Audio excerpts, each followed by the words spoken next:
So if you create anything, design anything, write anything, you've got to do it with other people. Maybe it's other people on your team. Maybe it's your clients. And whenever we do that, we need to be able to tell each other what we think. We need to be able to give each other feedback.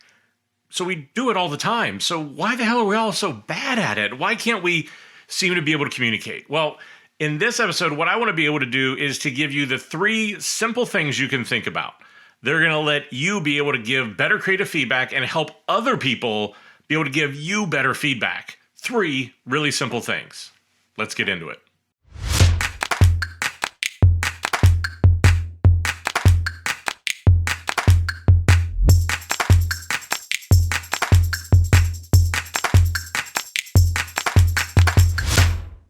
What's going on, everybody? Welcome back to The Crazy One. As always, I'm your host, Stephen Gates, and this is the channel and podcast where you're able to find about design, creativity, leadership, and all sorts of different things that matter to creative people. Now, to make sure you get the latest videos whenever those come out, do me a favor, hit the subscribe button and hit that little bell. So again, it'll let you know whenever I release some new videos. Now, today, what I want to talk about is creative feedback. Now, we all need to give each other feedback. You need to be able to get it and give it.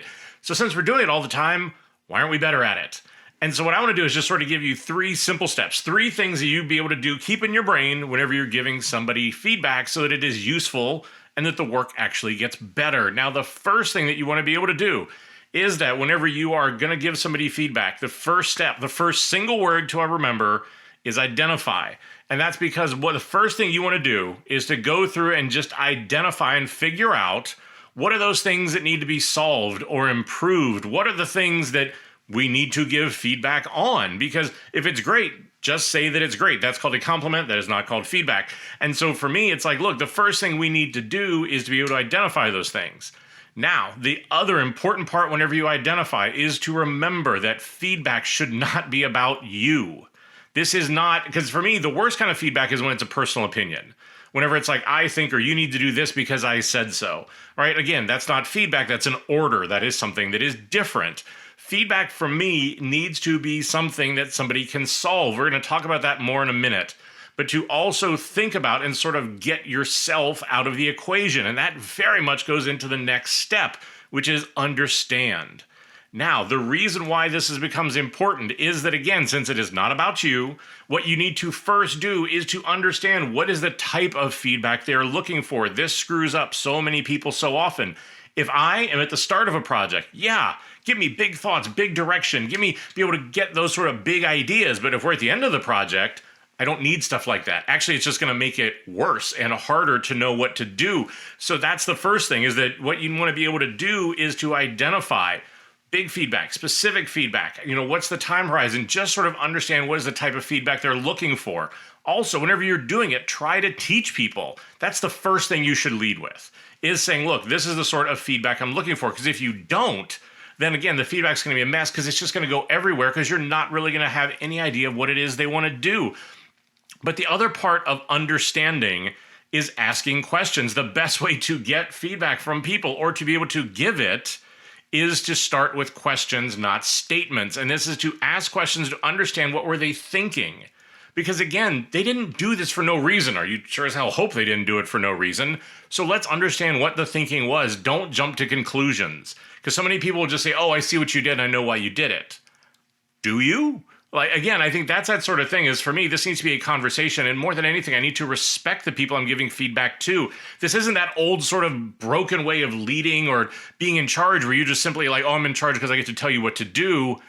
Again, that's the worst way you can lead, and especially as you're around creative people. So again, you need to lead with way more questions than statements. And whenever you do that, it's again, you need to understand what's the sort of feedback they're looking for, and then why did they do what it was they actually did. And only once I've identified what I think those things are, understood what is going on there, only then do I then want to start to propose what needs to be done. Now, I use that word propose very deliberately because this is a case where, again, if you want to give really good feedback, you want to respect the people you're working with, what you need to do is you need to be able to give them, honestly, like problems to be solved, not solutions to be vetted. This is one of the biggest things that people trip up. It's like, oh, you should do, I would do, this is what I need you to do, right? That sort of thing doesn't respect their creativity, and it doesn't make for good feedback because you've now boxed them in. And whenever they do that, they have this sort of one thing that they're able to do. This is why. And so I'll put a link to this down below, right? Because I did an entire video about how do you actually think like this. That's called a 10-80-10 ratio. 10% of the time, just be able to give them the feedback, let them figure it out. 80% of the time, give them opportunities, insights, give them the sort of things you think haven't been solved. And then 10% of the time, then that's like the nuclear option, and then you have to tell them what to do. There's a whole nother video. I'll put the link somewhere around here down below, or I don't know, somewhere in magic of YouTube. It'll be around. But that's the sort of thing, right? Is in this case, that's the biggest thing I need to do with feedback, is to respect the people that I work with.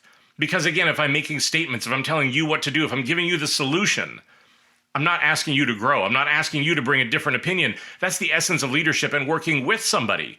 Is respecting their talent, is respecting what it is that they do and giving them the space to do it, not just simply flying in over the top and saying, hey, this is exactly what it is you should be doing. It's weak, it's lazy, it's not the right way to be able to do this stuff. And again, it's only the nuclear option to be able to do that. But again, if you can do those three really simple things, right?